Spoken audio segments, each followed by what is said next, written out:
क्या आपने सोचा है कि मुतवक्का कातिलों का जहन किस तरह काम करता है और वो किस तरह अपने शिकार की घात में लगे रहते हैं? ये कहानी है दो सगे भाइयों की जिनकी आंखों में एक शख्स के खिलाफ खून उतरा हुआ था और वो मौके की तलाश में थे।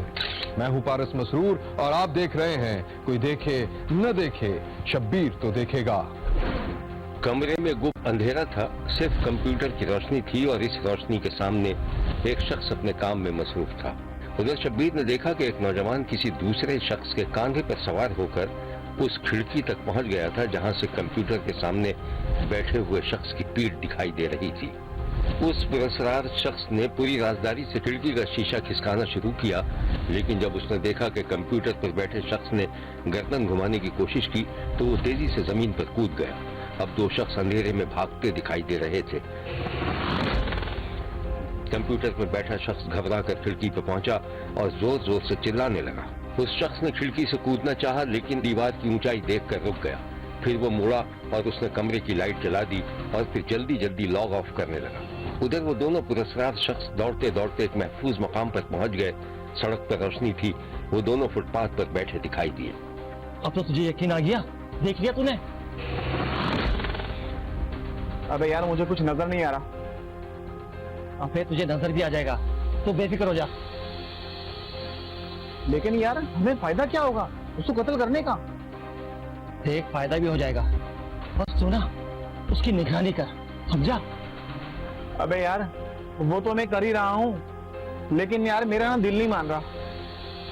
देख भाई, अगर तूने नहीं करना ना तो तू इस खेल से अलग हो जा, मैं खुद देख लूंगा। अच्छा ना यार, अभी तो यहाँ से चल, मुझे यकीन है वो हमारा पीछा कर रहा होगा। चल। यामीन और गनी आपस में सगे भाई थे और मोटरसाइकिलों के एक शोरूम में काम करते थे। जिस शख्स से उनकी दुश्मनी थी उसका नाम इसहाक था और वो उसी शोरूम की चौकीदारी करता था। शब्बीर ने देखा कि रात के वक्त जब दोनों सगे भाई काम से फारिग होकर घर जाने लगे तो चौकीदार इसहाक से उनकी मुंहमारी हो गई। तुम लोगों ने इस शोरूम को अपने बाप का शोरूम समझ रखा? जब मर्जी है आते हो, जब मर्जी होती है चले जाते हो। अच्छा अब एक काम करो, जल्दी निकलो बाहर, मुझे शटर गिराना है।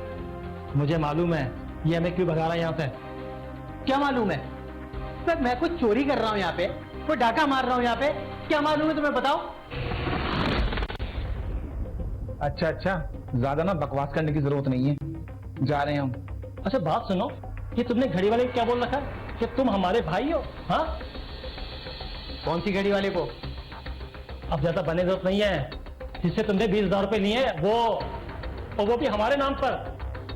पैसे जरूर लिए हैं, लेकिन तुम्हारे नाम पे नहीं लिए मैंने। अच्छा, सामना करवा दूं से तुम्हारा? हाँ करवा दो, अभी चलो। ठीक है, मैं कल बुलवा लेता हूँ, मालूम चल जाएगा दूध का दूध पानी का पानी। बिल्कुल हो जाएगा, बुला ले उसको। अरे चलो ना भाई, किसके मुंह लग रहे हो? वैसे भी हमें देर हो रही है। निकलो यहाँ से, जल्दी करो।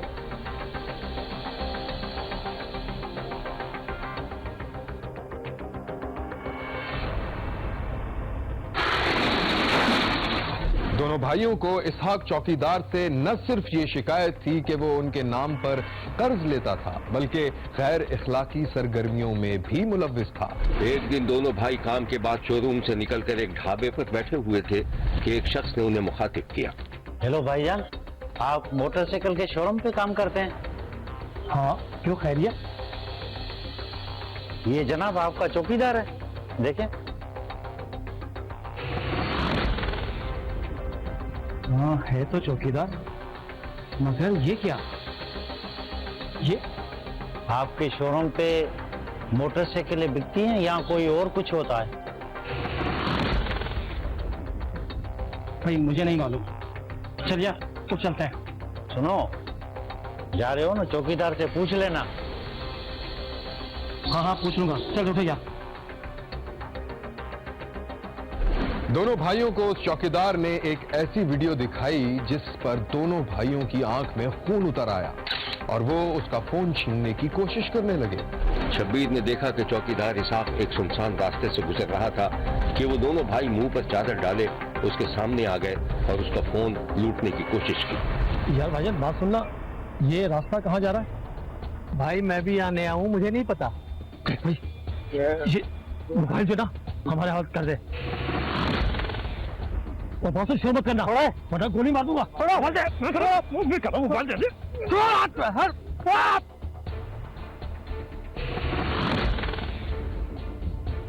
पकड़ो पकड़ो चोर। उसने निहायत फुर्ती से उन दोनों पर हमला कर दिया और डाकू डाकू का शोर मचा दिया। इस आग के शोर की आवाज सुनकर लोग इधर उधर से जमा होना शुरू हो गए। वो पकड़ो पकड़ो, देखो देखो उस दोनों को। शब्बीर ने लोगों को इधर उधर दौड़ते हुए देखा, लेकिन वो दोनों भागने में कामयाब हो गए थे। छोड़ूंगा नहीं, पकड़ो, देखो देखो किधर जा रही है, कौन है ये? चौकीदार इसहाक को यह खबर नहीं हो सकी थी कि उसे रास्ते में जो डाकू मिले थे वो उसी शोरूम में काम करते थे। एक दिन शब्बीर ने देखा कि यामीन और गनी आपस में बातें कर रहे थे और सख्त परेशान थे। अब तक तो वो वीडियो सब जगह वायरल होगी होगी। यार अगर हम उसको पकड़ के वीडियो डिलीट भी करवा देते हैं तो भी कोई हल नहीं है, क्योंकि अब तक तो वो वीडियो काफी लोगों में फैल चुकी होगी।